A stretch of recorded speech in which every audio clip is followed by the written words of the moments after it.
السلام علیکم دوستو کیا آپ جانتے ہو برطانیہ کے مشہور ایسٹرن آئی نیوز پیپر میں ہر سال ایشیا کے فیمس اور بااثر لوگوں کی لسٹ جاری کی جاتی ہے؟ تو کیا جانتے ہو آپ کہ اس سال اس لسٹ میں ٹاپ 10 میں کون آیا ہے؟ ہم بات کر رہے ہیں وہاج علی کی۔ جی ہاں، وہاج علی 50 ایشیائی فیمس سیلیبریٹیز کی لسٹ میں 9ویں نمبر پر ہے۔ دوستو، آج ہم تیرے بن سے شہرت پانے والے مرتسم اور مین ڈرامہ کے زید کی زندگی کے دلچسپ حقائق آپ کے سامنے لائیں گے۔ آپ کو یہ جان کے حیرت ہوگی کہ اتنے اچھے اور مشہور ایکٹر کے ہنستے چہرے کے پیچھے انہوں نے بہت سے دکھ بھی چھپا رکھے ہیں جسے وہ آج تک سب کے سامنے نہیں لا پائے ہیں۔ وہاج کے بچپن سے جڑی یادیں اور ان کے کریئر سے لے کر پوری لائف جرنی آج کی ویڈیو میں آپ کو بتانے والی ہوں، تو اس انٹرسٹنگ ویڈیو کو اینڈ تک دیکھیے گا۔ پر ویڈیو سٹارٹ کرنے سے پہلے آپ سبھی سے ریکویسٹ ہے کہ اس ویڈیو کو لائک کر کے میرے چینل کو سبسکرائب کر دیجئے۔ وہاج علی 1 دسمبر 1988 کو لاہور میں پیدا ہوئے اور ان کا یہ پیارا سا نام ان کی والدہ نے رکھا تھا، جس کا مطلب ہوتا ہے روشن۔ وہ اپنے والدین کے اکلوتے بیٹے ہیں، یعنی کہ ان کا کوئی بھائی اور بہن نہیں ہے۔ وہ بچپن میں سب بچوں کی طرح بہت شرارتی بچے تھے، لیکن اکلوتا بیٹا ہونے کے باوجود انہیں لاڈ پیار میں زیادہ بگاڑا نہیں گیا، بلکہ انہیں اپنے والدین کی طرف سے چھوٹی بڑی مسٹیک پہ کافی ڈانٹ پڑتی تھی۔ لیکن انہیں بچپن میں اکثر یہ فیل ہوتا تھا کہ کاش ان کا بھی کوئی بھائی بہن ہوتا جس سے وہ اپنی پرسنل فیلنگ شیئر کرتے۔ ان کے والد اور والدہ دونوں ہی گورنمنٹ جاب میں تھے۔ ان کے والد سول سروسز میں تھے اور ان کی والدہ گورنمنٹ کالج میں سینئر سبجیکٹ اسپیشلسٹ تھیں۔ دونوں ہی والدین یہ چاہتے تھے کہ وہاج کا دھیان صرف پڑھائی میں رہے اور وہ چاہتے تھے کہ وہ CSS کرے یا کوئی اچھی سی سرکاری نوکری پکڑ کر پرماننٹ جاب پہ لگ جائے۔ لیکن وہاج کا دھیان پڑھائی کو چھوڑ کے باقی سب کاموں پہ تھا، چاہے وہ ڈرائنگ یا پینٹنگ ہو، گارڈننگ یا ایکٹنگ ہو، یا پھر لکھنے کا شوق ہو۔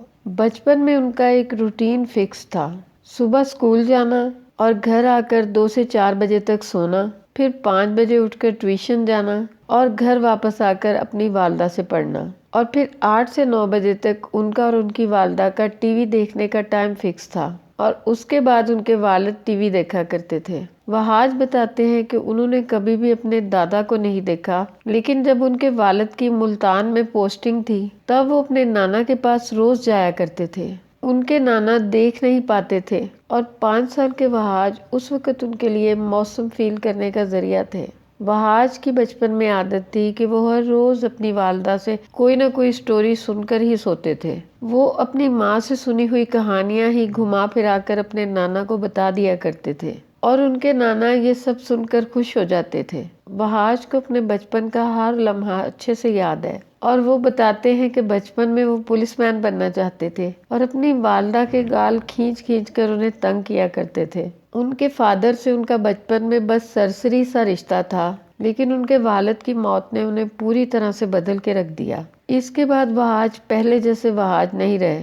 ان کی لائف کا یہ قصہ پورا میں آگے ویڈیو میں آپ کو بتاؤں گی۔ خیر، وہاج ہمیشہ سے سائنس اور میتھ میں اچھے تھے۔ وہ ایک اچھے اسٹوڈنٹ رہے، لیکن ان سے کبھی بھی ہسٹری اور اردو نہیں پڑھی گئی۔ ان کا فیورٹ سبجیکٹ آرٹس ہوا کرتا تھا۔ اسکول میں ہونے والی ہر سرگرمی میں وہ بڑھ چڑھ کر حصہ لیتے، یہاں تک کہ تھیٹر ورک میں بھی۔ وہاج نے جب پینٹنگ فیلڈ میں کریئر بنانے کی بات اپنے گھر والوں کو بتائی تو ان کے پیرنٹس اور بہت سے رشتہ دار انہیں منع کرنے لگ گئے۔ وہ سب نہیں چاہتے تھے کہ وہاج اس فیلڈ میں اپنا کریئر بنائے۔ اس دوران انہیں اپنے من کی فیلنگ بتانے کے لیے کوئی نہیں ملتا تھا، تو وہ ڈائری لکھنے لگ گئے اور اس میں جو کچھ بھی لکھا ہوتا تھا وہ ان کی اپنی سوچ پہ بیس تھا، جس میں زیادہ تر یہ باتیں لکھی ہوتی تھی کہ اگر ایسا ہوتا تو پھر کیسا ہوتا۔ لیکن ایک دن ان کی ماں کو وہ ڈائری ہاتھ لگ گئی تو انہوں نے سوچا کہ وہاج اتنی اچھی باتیں کیسے لکھ لیتے ہیں۔ کالج میں آنے کے بعد انہوں نے بزنس سبجیکٹ میں اپنی گریجویشن کی اور فائنانس میں اسپیشلائزیشن بھی کیا، اور اس کے بعد انہوں نے کچھ ٹائم سما ٹی وی پہ نادیہ جمیل کے مارننگ شو میں کام کیا۔ وہاں کام کرنے کے بعد انہوں نے نیشنل کالج آف آرٹس سے ملٹی میڈیا آرٹس میں ماسٹرز کی ڈگری بھی لی۔ یہاں انہوں نے فلم میکنگ کورس بھی کیا۔ اس کے بعد انہوں نے گھر والوں سے کچھ اور بول کر سما ٹی وی پہ بھی کام کیا۔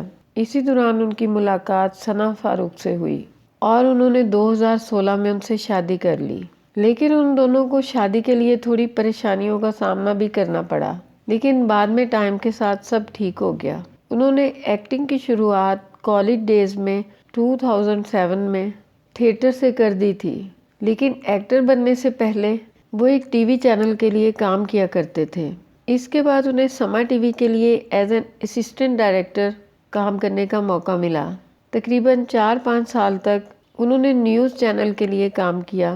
اس دوران انہیں بہت اچھے پروجیکٹس بھی ملتے رہے اور 2011 کے بعد وہ جیو ٹی وی کے لیے ایز اے پروڈیوسر کام کرنے لگ گئے، لیکن ان کا پہلا ایم ایک ڈائریکٹر بننے کا ہی تھا۔ وہ خالی نہیں بیٹھ سکتے تھے، وہ بس کام کرتے رہنا چاہتے تھے۔ تبھی وہ ایک بار جب جاب سے چھٹیاں لے کر وہ گھر پر بیٹھے تو کچھ دن میں ہی بور ہونے لگ گئے۔ تب انہوں نے ایکٹنگ کا آڈیشن دینے کا سوچا اور آڈیشن دے کر گھر واپس آ گئے۔ اس کے بعد وہ بھول گئے کہ انہوں نے کوئی آڈیشن بھی دیا ہے، لیکن ایک دن اچانک سے انہیں کال آیا کہ آپ سلیکٹ ہو گئے ہو۔ انہوں نے اپنے کیریئر کی آغاز سال 2015 میں عشق عبادت ڈرامے سے کی، جس کے بعد وہ ہری ہری چوڑیاں، دل نواز اور دل نا امید تو نہیں اور عشق جلیبی ایسے ڈرامے رہے جس میں انہیں آڈینس کی طرف سے بہت زیادہ پسندیدگی ملی۔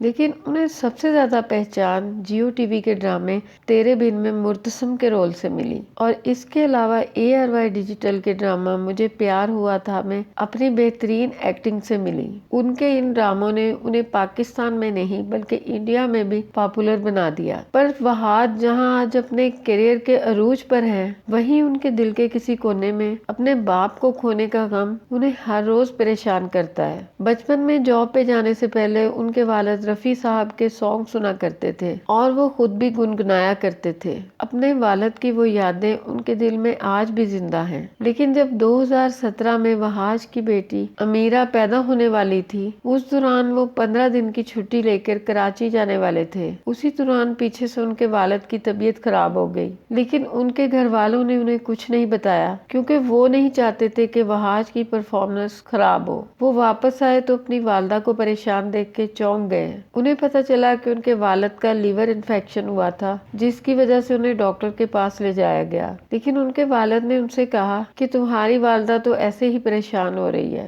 میں بالکل ٹھیک ہوں۔ لیکن اگلے دن رات کو پھر انہوں نے دیکھا کہ ان کے والد کے کمرے کی لائٹ آن ہے۔ انہیں تھوڑی ٹینشن ہوئی، لیکن ان کے والد ہاسپٹل جانے کو ریڈی نہیں تھے۔ تبھی وہاج کو فیس بک پہ ایک ویڈیو ملا، 13 signs of heart attack. Wahaj کو سب کچھ جاننے کی عادت تو تھی ہی، تبھی انہوں نے اپنے والد سے سارے سمٹمز پوچھے تو ان کے 7 سے 8 سمٹمز اس ویڈیو کے اکارڈنگ میچ ہو گئے اور وہ اسی سیکنڈ انہیں لے کر ہاسپٹل پہنچے تو انہیں پتا چلا کہ ان کے والد ہارٹ اٹیک کا شکار ہیں۔ 3 دن تو وہ ٹھیک رہے، لیکن چوتھے دن ان کی طبیعت اچانک خراب ہو گئی اور ان کی ڈیتھ ہو گئی۔ اس کے صرف 3 دن بعد ان کی بیٹی امیرہ پیدا ہوئی۔ وہ وقت ایسا تھا کہ انہیں سمجھ نہیں آ رہی تھی کہ وہ روئیں یا خوش ہوئیں۔ وہاج بتاتے ہیں کہ اس وقت انہیں لگا تھا کہ وہ سب کچھ ٹھیک کر دیں گے، لیکن سب کچھ ان کے ہاتھ سے ریت کی طرح پھسل گیا۔ آج بھی جب وہ کراچی جاتے ہیں تو انہیں لگتا ہے کہ اصلی وہاج تو بہت ہی ڈرپوک ہے اور اکیلے پن سے انہیں بہت ڈر لگنے لگ گیا ہے۔ وہ کہتے ہیں کہ پہلے وہ ایسے نہیں تھے، لیکن والد کی وفات کے بعد ان کے من میں عجیب سا ڈر بیٹھ گیا اور وہ بہت ڈرپوک سے ہو گئے ہیں۔ وہ کبھی بلا وجہ ہنستے ہیں تو کبھی رونے لگ جاتے ہیں، کبھی بہت ذمہ دار اور سمجھدار ہو جاتے ہیں اور کبھی بہت ایموشنل اور سینسٹیو۔ لیکن